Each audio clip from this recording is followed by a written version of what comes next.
Good morning my dear students, कैसी चल रही है पढ़ाई? कमेंट सेक्शन में जरूर लिख के बताइए। तो यह है वीडियो नंबर 2 सॉल्यूशन चैप्टर का, और बहुत ही बेहतरीन अंदाज में हम लोग इस चैप्टर को पढ़ रहे हैं। लेक्चर 1 हो चुका है इसका, जिसमें हम इंट्रोडक्शन किए थे, जिसमें हम सॉल्यूशन कितने टाइप्स के होते हैं और मोलैलिटी यानी एक कंसंट्रेशन टर्म भी हम पढ़े थे, दैट इज मोलैरिटी। मोलैरिटी हम लोग वहां पर पढ़े थे। तो लेक्चर 1 जिन बंधु ने नहीं देखा है वो जाइए, डिस्क्रिप्शन में लिंक दिया हुआ है, वहां पर जाकर पहला वीडियो देख के आइए। अगर पहला वीडियो देखिएगा तभी तो सेकंड वीडियो समझ में आएगा।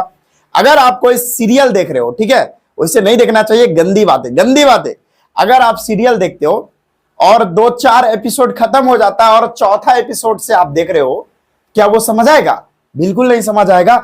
इसीलिए अगर आप ये सेकंड वीडियो देख रहे हो तो जब तक फर्स्ट वीडियो नहीं देखे हो तब तक सेकंड वीडियो समझ नहीं आएगा। तो पहला वीडियो जरूर देखें, लिंक डिस्क्रिप्शन में है। जी हां, आइए आज का जो है हम सेशन स्टार्ट करते हैं। लगभग 40 से 45 मिनट का ये वीडियो होने वाला है।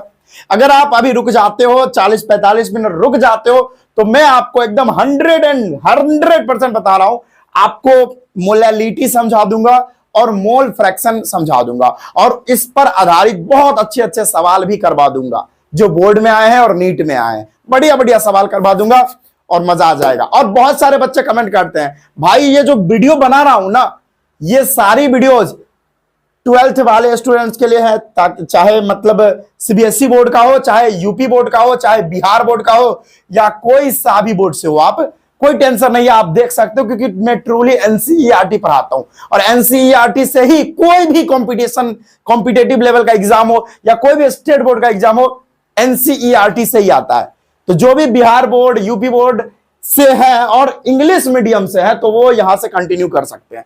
और हिंदी मीडियम वाले स्टूडेंट के लिए भी वीडियो बन रहा है केमिस्ट्री में, वो भी इसी चैनल पे डलाता है, तो आप इसको चेक जरूर कर ले। जी हाँ, मेरा नाम है विजेतानंद और आप देख रहे हैं आप अपना प्यारा सा यूट्यूब चैनल एकलव्य वाटिका। इस चैनल को जरूर सब्सक्राइब करिएगा, क्योंकि हम दिन रात आप ही लोग के लिए इतना मेहनत करके इतना अच्छा कंटेंट लाते हैं और कंटेंट को इतना आसानी से हम आपके सामने प्रस्तुत करते हैं, जिसके कारण आप बहुत आसानी से समझ पाते हो। तो इसमें टाइम लगता है, इसमें बहुत घंटों का मेहनत रहता है। तो चैनल को जरूर सब्सक्राइब करें, सब्सक्राइब करिएगा, तभी तो हमें मोटिवेशन मिलेगा ना।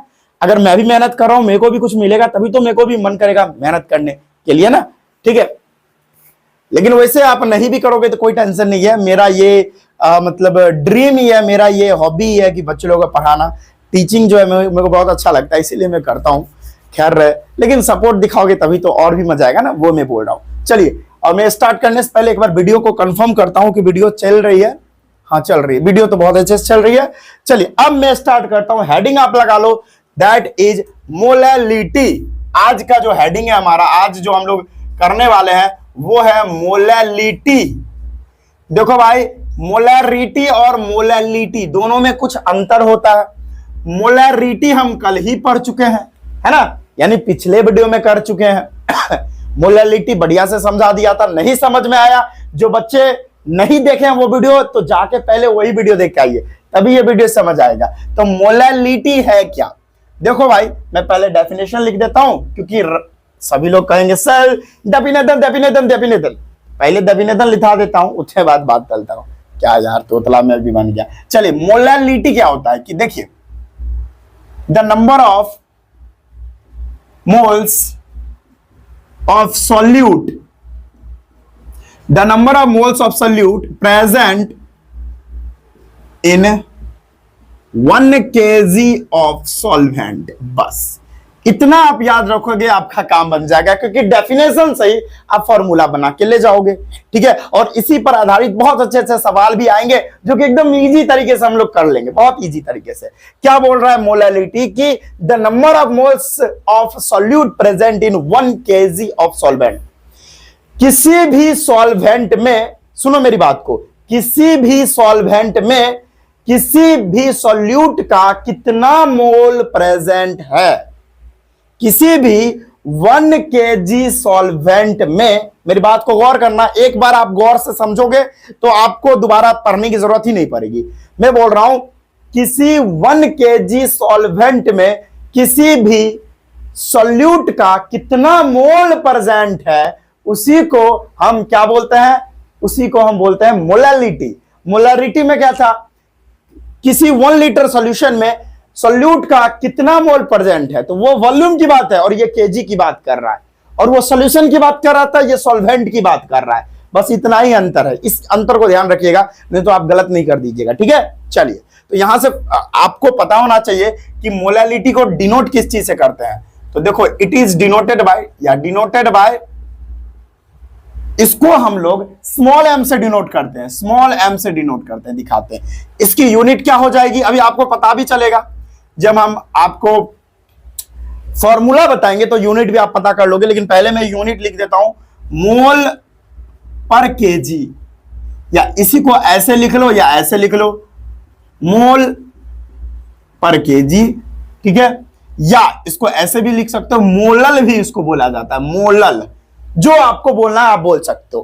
ठीक है, तो यहां से फॉर्मूला क्या बनेगा मोलैलिटी के लिए, ये डेफिनेशन से ही फॉर्मूला बनेगा क्या, 1 केजी सॉल्वेंट में किसी सॉल्यूट का कितना मोल प्रेजेंट है, दैट इज हमारा व्हाट, दैट इज हमारा मोलैलिटी। तो यहां पर मोलैलिटी के लिए फॉर्मूला बनेगा, मोलैलिटी बराबर दैट इज स्मॉल एम बराबर number of moles of solute present in किसमें, mass of solvent in KG. बस यही फॉर्मूला बन जाएगा कि अगर आपको मोलैलिटी निकालना है तो आपको सॉल्यूट के मोल्स पता होने चाहिए, कितने में, 1 लीटर सॉल्वेंट में, 1 लीटर बोला 1 केजी सॉल्वेंट में। मैं जो गलती कर रहा हूं आप ना करना, ठीक है, तो ये फॉर्मूला हो जाएगा। ठीक है, बहुत ही बढ़िया। अच्छा, इसको ऐसे भी लिख सकता हूं, स्मॉल एम बराबर number of moles of solute. आपको पता है, मैंने आपको ऑलरेडी बता रखा है कि सॉल्यूट को आपको बी से दिखाना है और सॉल्वेंट को आपको ए से दिखाना है, ये पता है आपको। जनरली सॉल्वेंट का जो मात्रा होता है सॉल्यूशन में वो ज्यादा होता है, जनरली, हमेशा नहीं, और सॉल्यूट का जो मात्रा होता है जनरली वो क्या होता है, कम होता है। ठीक है, तो इसीलिए इसको ए से दिखा रहे हैं सॉल्वेंट को, और सॉल्यूट को बी से दिखा रहे हैं। अगर आपको सॉल्यूट के मोल दिखाने हो तो कैसे लिखोगे, मोल को एन से दिखाते हैं और सॉल्यूट है तो बी, एनबी मतलब सॉल्यूट के मोल। अगर आपको सॉल्वेंट के मोल दिखाने हो तो एन ए से आप दिखा सकते हो। ठीक है, हाँ, अगर आपको सॉल्यूट के, सुनो भाई, अगर आपको सॉल्यूट का गिवन मास दिखाना है तो वो WB से दिखा सकते हो। अगर आपको सॉल्वेंट का गिवन मास दिखाना है तो वो आप WA से दिखा सकते हैं। मोलर मास दिखाना है ए सॉल्यूट का तो MA से दिखा सकते हो, MA से। ठीक है, MB से ना, B से। और सॉल्वेंट का अगर मोलर मास आपको दिखाना है तो MA से दिखा सकते हो। ये तो आपको समझ में आ गया, क्लियर हो गया, क्योंकि मैं इसका बहुत यूज करने वाला हूं, इसीलिए मैं आपको बता रहा हूं। एक बार वीडियो देखूंगा मैं। ठीक है भाई, आज तो वीडियो एकदम मक्खन की तरह चल रहा है यार, कोई परेशानी नहीं है। चलो भाई, कोई परेशानी नहीं है तो मेरे को भी मजा आ रहा है। मैं डिस्टर्ब हो जाता हूँ, वीडियो में लाइनिंग चालू हो जाती है। चलो कोई बात नहीं, अगर चल रही है बढ़िया तो कोई दिक्कत नहीं। अच्छा, यहां पर क्या है, number of moles of solute. अभी मोल्स ऑफ सॉल्यूट को बताएं किससे दिखाएंगे, NB से, divided by mass of solvent. Solvent के मास को कैसे दिखाएंगे, सॉल्वेंट को अगर ए से दिखाते हैं तो सॉल्वेंट के मास को WA से दिखाएंगे, कोई समस्या नहीं। और केजी में, और अगर केजी में रहे तो ठीक है, अगर भैया ये मास आपका ग्राम में दिया हो अगर, तो क्या होगा, ऊपर में 1000 लग जाएगा और यही फॉर्मूला हो जाएगा क्या, मोलैलिटी के लिए यही फॉर्मूला हो जाएगा, है ना भाई, कोई परेशानी नहीं। अच्छा, यहां पर मोल पर केजी इसका यूनिट कैसे बना, तो देखो कैसे बना, मोल का यूनिट मोल ही होगा, और नीचे क्या बता रहा है, मास ऑफ सॉल्वेंट, किसी भी चीज का मास केजी में लेते हैं तो मोल पर केजी आ तो गया भाई, आ तो गया। तो यही मैं आपको बता रहा था। ठीक है, ये था कुछ कंसेप्ट मोलैलिटी के ऊपर। अब क्या रह गया है, अब क्वेश्चन करवाना रह गया है, जिसमें पहला क्वेश्चन आपको मैं लिखवा दे रहा हूं, जिसमें मेरे को लिखना पड़ेगा क्वेश्चन। तो मैं पहले क्वेश्चन लिख देता हूं, क्वेश्चन। ठीक है, तो थोड़ा मैं वीडियो को स्टॉप करके क्वेश्चन लिख देता हूं।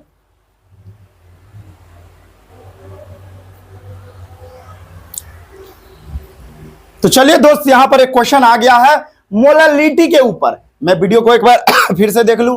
हाँ भाई, वीडियो चल रही है, मेरे को बार बार देखना पड़ता है भाई।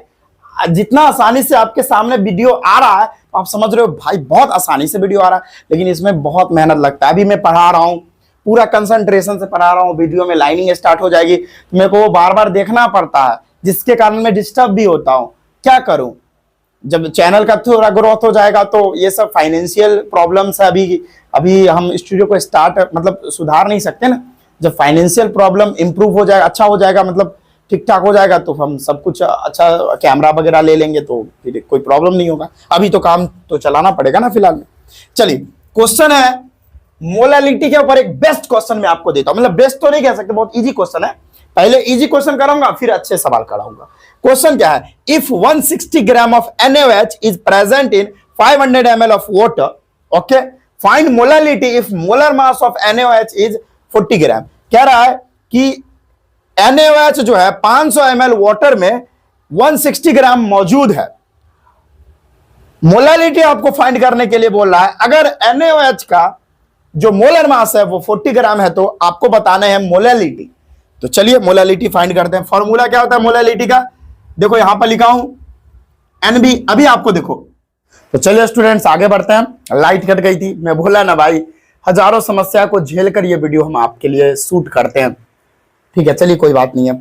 चलिए यहां पर मास जो है, हाँ क्या, अच्छा, मोलालिटी बराबर क्या होता है formula, NB divided by WA। ठीक है, मास जो है ना वो दी हुई है, नहीं दी हुई है। अब देखो यहीं पर लोचा हो गया, ये तो ml दे रखी है, लेकिन भैया इसमें तो आपको ग्राम में वैल्यू लानी है, वो कैसे होगा। तो आपको पता है कि यहां पर देखिए दिया हुआ है डेंसिटी ऑफ वाटर 1 ग्राम पर ml। तो आपको अगर डेंसिटी दिया है तो मास आप कैलकुलेट कर सकते हो, क्योंकि आपको पता है क्या होता है, डेंसिटी बराबर मास बाय वॉल्यूम होता है ना भाई। तो बताइए आप यहां से बताइए, अगर आपको मास निकालना हो तो क्या हो जाएगा, मास निकालना हो तो डेंसिटी गुने वॉल्यूम, डेंसिटी गुने वॉल्यूम, दैट इज आपकी वैल्यू क्या आ जाएगी मास की। डेंसिटी आपकी दे रखी है वाटर की 1 ग्राम पर ml, 1 ग्राम पर ml, ठीक है, और इनटू में वॉल्यूम कितनी है 500 ml, है ना जी, 500 ml वॉल्यूम दे रखी है। ये ml से ml गया तेल लेने के लिए, तो यहां पर वैल्यू आपकी मास कितनी आ गई 500 ग्राम। देखो आ गया, तो मास कितना आ गया, मास भाई 500 ग्राम आ चुका है। चलो 500 आ गया तो क्या दिक्कत है, तो आपको जो W है वो 500 आ गया, तो मैं डायरेक्ट लिख दूं या पहले फॉर्मूला लिख देता हूं। देखिए ग्राम में है, तो जैसे ही ग्राम में आ जाए तो ऊपर में 1000 लगाना पड़ेगा मोलालिटी निकालने के लिए। क्या जी, तो M बराबर मोल्स आपको फाइंड करने पड़ेंगे। मोल्स किसके, सॉल्यूट के। सॉल्यूट है कौन, तो NaOH सॉल्यूट है। तो इसका मास, गिवन मास कितना दे रखा, मोल्स तो आपको पता है कैसे निकालते हैं, given mass by molar mass. तो ये देखिए, ये मोलर मास है कि गिवन मास है, मोलर मास नहीं है, ये गिवन मास है। तो given mass 160 gram divided by ये हो गया गिवन मास। अब मोलर मास देखिए आपको बता रखा है NaOH का मोलर मास 40 ग्राम होता है, तो डिवाइडेड बाय 40 ग्राम, जो कि इसका मोलर मास हो जाएगा, and divided by finally mass of solvent, जो कि कितना दे रखा है 500 ग्राम, अभी हमने निकाला है 500 ग्राम। बहुत ही बढ़िया, बस, और यहां पर 1000 तो लिखना ही पड़ेगा क्योंकि यहां पर लगाना पड़ेगा। चलिए ये जीरो से ये जीरो में उड़ा देता हूं, ये जीरो से ये जीरो, ये जीरो से ये जीरो, ठीक है, कोई परेशानी नहीं, हो गया ना। अब इससे ये काट लीजिए, कितना बार में कटेगा बताइए, 40 है ना, हाँ, ये कितना बार में कटेगा 40 बार में, है ना। अब 4 पंचे क्या हो गया 20, ठीक है, 5 आंसर आ रहा है क्या। एक बार मैं फिर से कैलकुलेट कर लूं इसको, थोड़ा गड़बड़ लग रहा है मेरे को, 1 मिनट मैं इसको थोड़ा कैलकुलेट करता हूं दोबारा मिटा के, कुछ तो मैंने गड़बड़ी करी है यहां पे पक्का। चलो फिर से करता हूं, हो जाती है। चलिए ध्यान से करते हैं। मास देखिए मोल्स है, मोल्स निकालने के लिए given mass by molar mass क्या करते हैं, मेरी वीडियो चल रही है, हाँ, given mass by molar mass. Given mass कितनी है 160, तो मैं लिखूंगा 160 ग्राम, मोलर मास 40 दे रखा है, बहुत ही बढ़िया, एंड डिवाइडेड बाय क्या आपको मास देना है, मास 500 ग्राम है, तो 500 ग्राम और ऊपर में 1000 यहां पर, ठीक है। चलिए ये 0 से ये 0 कट गया, कोई परेशानी नहीं। ये 0 से अब क्या करता हूं, या डायरेक्ट आप काम करो ना, ये पहले ये काट लो 40 से, ये अभी 0 मत उड़ाओ, ये रहने दो अभी। ये 40 से ये कट गया 4 बार में, क्या 4 चौक 16। अब देखो ये 0 से ये 0, ये 0 से ये 0 कट गया। हाँ सर 5 से ये 10 कितना बार में कटेगा, 2 बार में। तो मोलालिटी यहां से आ क्या गई, 4 into 2, दैट इज मोलालिटी हमारे पास 8, ठीक है। और यहां पर हो जाती है 8 मोल पर लीटर होगी ना, या डायरेक्ट आपको यही वैल्यू हो जाएगी, ठीक है। चलिए नोट कर लीजिए, यही होगा, है ना, बहुत इजी क्वेश्चन था। चलिए नेक्स्ट हम आपको क्वेश्चन लेके बता रहे हैं, पहले इसको नोट कर लीजिए। तो आइए स्टूडेंट्स नेक्स्ट क्वेश्चन करते हैं। नेक्स्ट क्वेश्चन मोलालिटी निकालना है। देखिए क्या कह रहा है question, the molality of urea solution in which 0.0100 gram of urea is added to 0.3000 DM cube decimetre cube of water at STP. और ये 4 ऑप्शन दे रखे हैं। आइए मोलालिटी निकालते हैं और देखते हैं कौन सा ऑप्शन सही है, ठीक है। चलिए कह रहा है कि मोलालिटी निकालना है किसी यूरिया सोल्यूशन का जिसमें यूरिया का 0.0100 ग्राम यूरिया मौजूद है। कितने, वहां पर सॉल्वेंट की मात्रा कितनी दे रखी है, 0.3000 डीएमक्यू ऑफ वाटर दिया हुआ है एसटीपी पर। तो आपको मोलालिटी निकालनी है। आइए मोलालिटी का क्या फार्मूला होता है, मोलालिटी का फार्मूला आता है NB डिवाइडेड बाय WA। अगर ग्राम में है तो आपको ऊपर 1000 देना पड़ेगा और ये ग्राम में ही वैल्यू आएगी, अभी आपको बताता हूं। और आपको पता है वाटर की जो डेंसिटी होती है, वाटर की जो डेंसिटी होती है वो 1 ग्राम पर क्या होती है, 1 ग्राम पर ml होती है ना, वाटर की डेंसिटी। और आपको पता है डेंसिटी बराबर मास बाय वॉल्यूम होती है। और अगर आपको मास निकालना है तो डेंसिटी इंटू वॉल्यूम, ओके। और मास बराबर डेंसिटी वाटर की कितनी है, 1 ग्राम पर ml। देखो भाई यूरिया सोल्यूशन है, मतलब क्या, यूरिया भी होगा और वाटर भी होगा। तो वाटर की डेंसिटी निकालते हैं पहले। डेंसिटी यहां पर जो है 1 ग्राम पर ml है।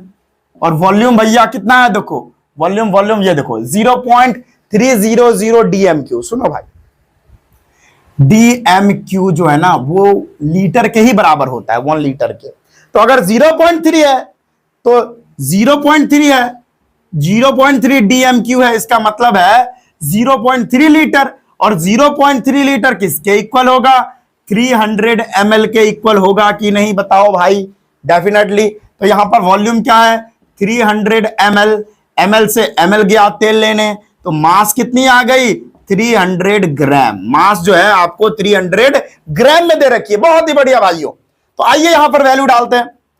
तो मोलालिटी जो है, मोल्स निकालने के लिए आपको मोलर मास से डिवाइड देना होगा, किसका किसका किसका, गिवन मास से। तो जो गिवन मास दिया होगा उसको मोलर मास से डिवाइड करिए। तो गिवन मास कितना है यूरिया का, तो गिवन मास इतना है, देख लो भाई ये गिवन मास है, कितना है 0.0100 ग्राम। और मोलर मास यूरिया का क्या होता है ये भी निकालना पड़ेगा। अब निकालते हैं, दिया नहीं है। यूरिया जो है ना, यूरिया ही है ना, यूरिया का होता है NH2CO NH2, ठीक है। या इसको ऐसे भी लिख सकते हैं NH2 का होल ट्वाइस CO। आइए निकालते हैं। नाइट्रोजन का होता है 14 और हाइड्रोजन का होता है 2, इसका 2 से गुना करिए। और कार्बन का होता है 12 और ऑक्सीजन का 16। आइए कितना हो गया, 14 दूनी 16 और 16 दूनी 32 हो गया इधर। और प्लस में 12 प्लस 16 कितना हो गया, 6 2 8 2 10 की जरूरत में 1 और यहां पर 5 1 6, ये 60 ग्राम, 60 ग्राम हो गया हमारा। तो नीचे मोलर मास यूरिया के लिए 60 ग्राम और यहां पर 1000 तो होगा ही होगा, क्योंकि यहां पर अभी वैल्यू हमने 300 ग्राम में लाई है। And finally divided by mass कितना है सॉल्वेंट का, 300 ग्राम। बहुत ही बढ़िया भाइयों, ये देखो यहां से यहां गया तेल लेने के लिए, बहुत अच्छा। तो यहां से वैल्यू क्या आएगी, ये 0 से ये 0 भी कट गया और हाँ ये 0 से ये 0 कटा, ये 0 से ये 0 कट गया। अच्छा बहुत ही बढ़िया। ये पॉइंट अगर उड़ेगा तो नीचे कितना आएगा, 1 2 3 4 1 2 3 4 0 भी आ जाएगी। हाँ सर ये भी बात है ना। चलिए ठीक है, तो अब क्या हो गया, मोलैलिटी बराबर, ऊपर में कुछ नहीं बचा मतलब 1 बचा, और ये 3 जो है कूद के तो इसी में घुस जाता है ना। तो ये कितना है 6, और यहां पर 1 2 3 4 0 भी है ना। 4 0 है कि कुछ कटेगा अभी, हाँ कटेगा, यहां से यहां और यहां से यहां कटा ना, तो ऊपर में 1 बचा। ठीक है, मैंने ध्यान नहीं दिया, तो यहां पर हो जाएगा 6 इंटू 3 इंटू 2 0 इधर, तो टोटल मिला के क्या हो गया 1 इंटू 6 3 18 और 1800। अब इसको डिवाइड दो। अब भैया इसको डिवाइड देने का वक्त आ गया है। कितना 1800 को 1 से 0.0 0.0 0.0 और 18 पंचे 90, 18 पंचे 90, 1000 बचा, फिर 18 पंचे 90, फिर यहां पर 0 देने के बाद ठीक है 0.0055 वैल्यू कितनी आ रही है 0.00055 वैल्यू आ रही है। वैल्यू किसमें लाना है, अच्छा देख लेते हैं। या तो आप ऐसे छोड़ दो 0.000055 ऐसे छोड़ दो, नहीं तो इसको और भी कैलकुलेट करना चाहते हो। ये देखो ये पॉइंट अभी यहां है, अगर इसको 1 2 3 4 डेसिमल खिसकाते हो तो क्या हो जाएगा मोलैलिटी 5.5 और उधर भी 5 इंटू 10 टू दी पावर कितना पॉइंट खसका है 1 2 3 4 तो -4 इतना वैल्यू आएगा। देखो इतना है, हाँ है, ऑप्शन नंबर 1 करेक्ट हो जाएगा। इस तरह का क्वेश्चन आएगा भाई, इस तरह का क्वेश्चन आएगा और बहुत इजी है, नोट करिए। फिर अगला हम बात करते हैं, ये 2 क्वेश्चन करवा दिए, उसके बाद हम आगे बात करते हैं मोल फ्रैक्शन के बारे में, उस पर भी क्वेश्चन करवाने पड़ेंगे, नोट कर लीजिए।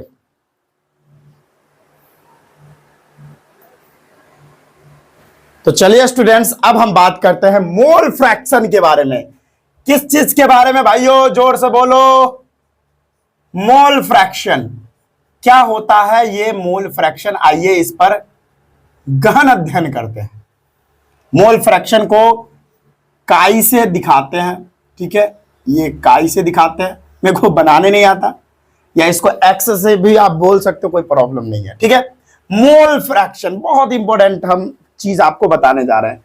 अगर आपको मोल फ्रैक्शन निकालना है सॉल्यूट का, मोल फ्रैक्शन ऑफ सॉल्यूट आपको निकालना है, कैसे निकालोगे तो देखो, कैसे निकालोगे तो देखो, कैसे निकालोगे तो देखो, कहां व्हाट्सएप पे चैट कर रहे हो, आओ इधर, है ना, मैसेज आ रहा है इग्नोर कर दो।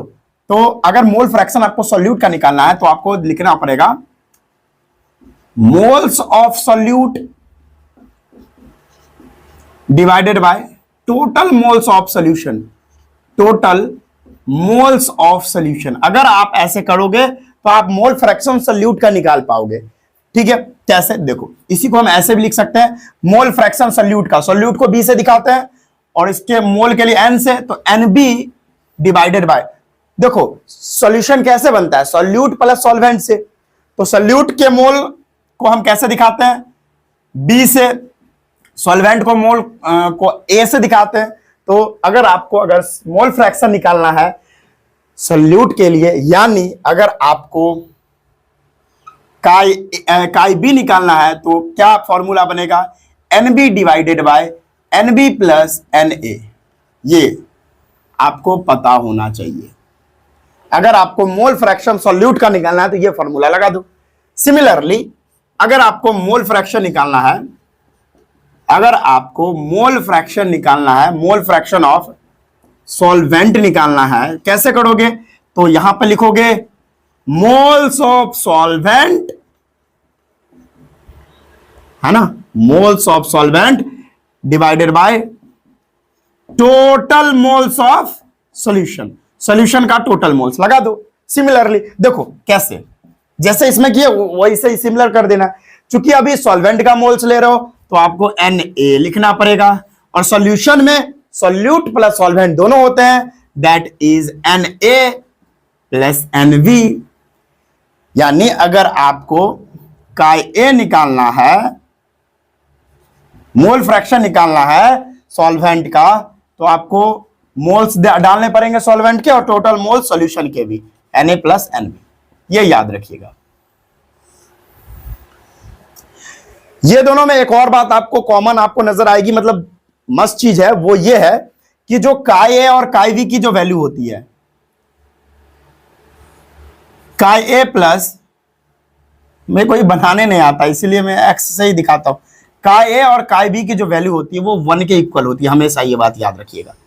क्यों होती है, इसकी वैल्यू 1 के इक्वल क्यों होती है, देखो बताता हूं।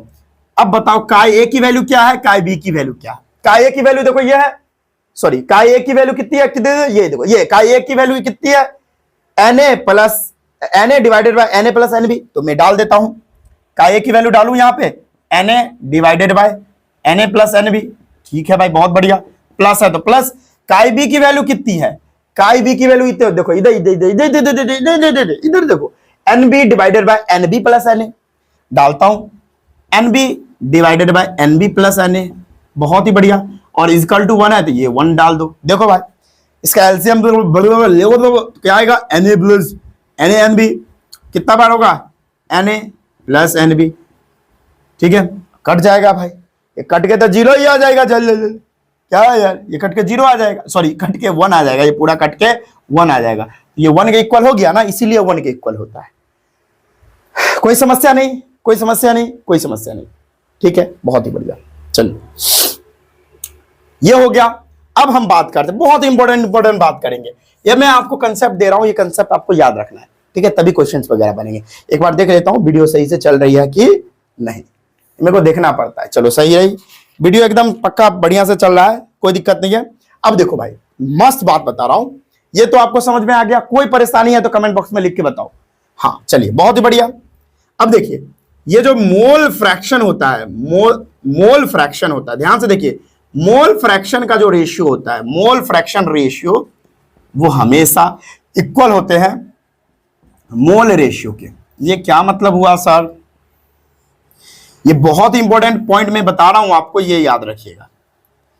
ये VBI है, ये बहुत ही वेरी इंपॉर्टेंट चीज मैं आपको बता रहा हूं, इसको याद रखिएगा। कैसे, मोल फ्रैक्शन रेशियो कहने का क्या मतलब हुआ, मोल फ्रैक्शन रेशियो यानी मोल काय बी डिवाइडेड बाय काय ए, यानी मैं लिखता हूं मोल का रेशियो यही होगा ना, मोल फ्रैक्शन का, काय बी डिवाइडेड बाय काय ए, यही रेशियो है मोल फ्रैक्शन का।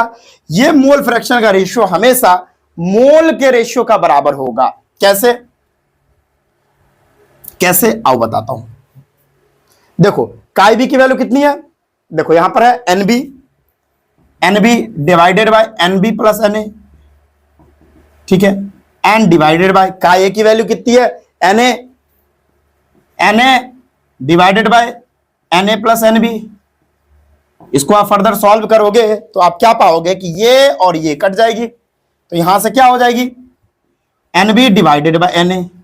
तो देखो क्या हुआ, इससे हम क्या निष्कर्ष निकाले, इससे हम निष्कर्ष ये निकाले, देखो काय बी बाय काय ए,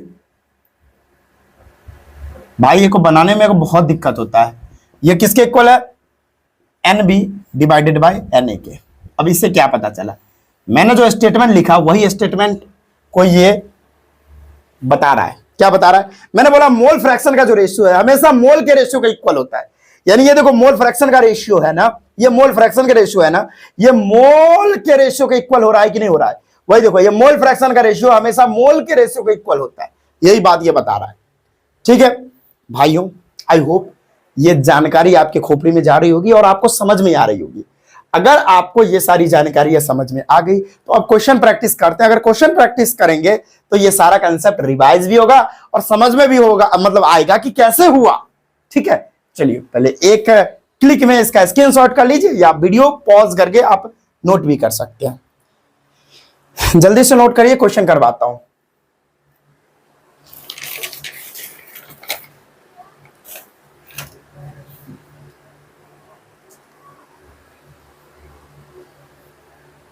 तो चलिए स्टूडेंट्स, मोल फ्रैक्शन पर दो क्वेश्चन भी लगे हाथ कर ही लेते हैं। देखिए पहला क्वेश्चन है, दूसरा क्वेश्चन पहला क्वेश्चन बहुत इजी है भाई, नो डाउट।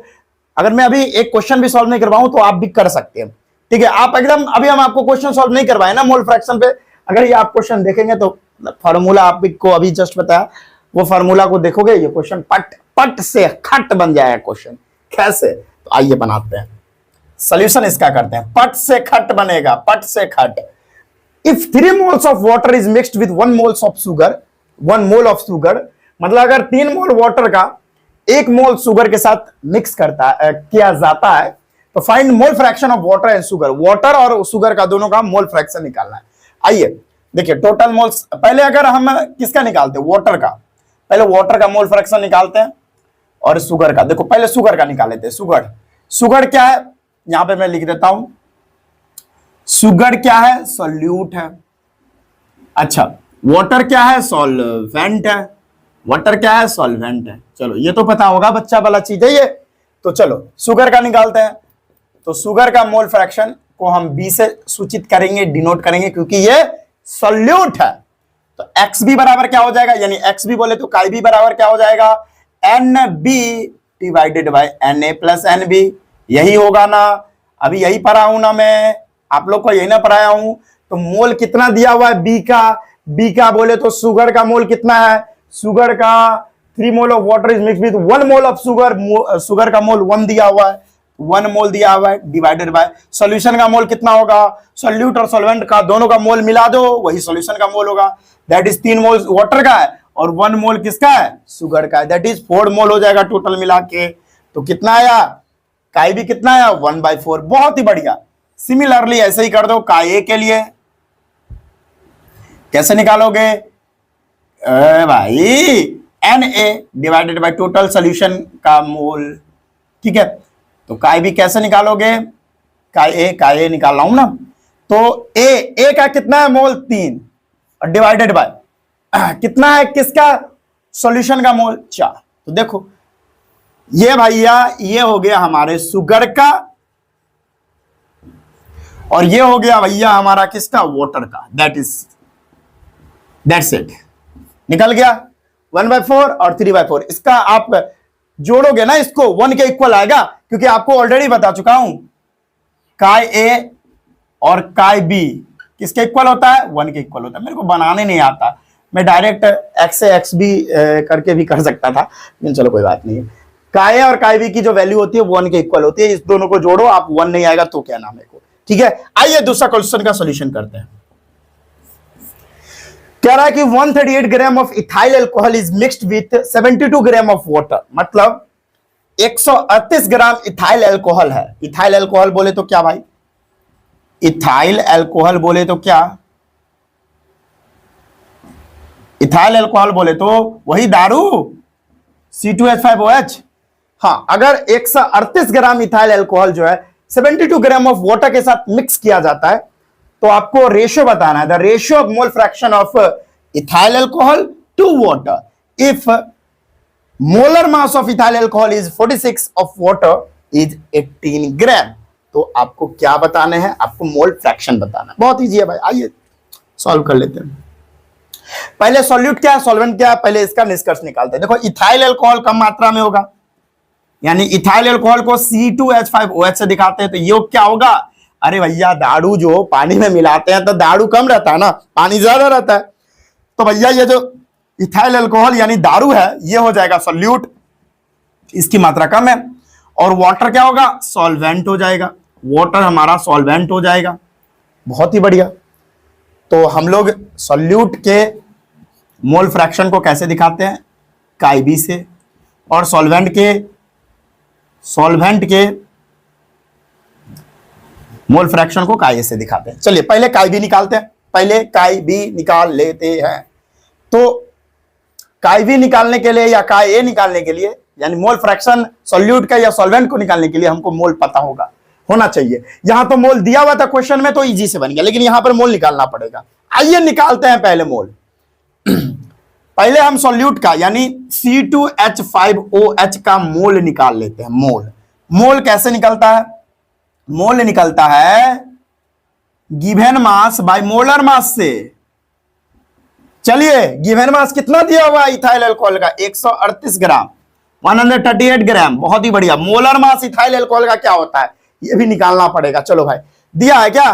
हाँ, इथाइल अल्कोहल का मोलर मास दिया है 146 ग्राम। चलो मेरा काम आसान हो गया। चलो ये शायद 3 बार या 4 बार में कटेगा, देखो तो 4 बार का 4 तिया 12, हाँ 12, 46 3 जा कट जाएगा,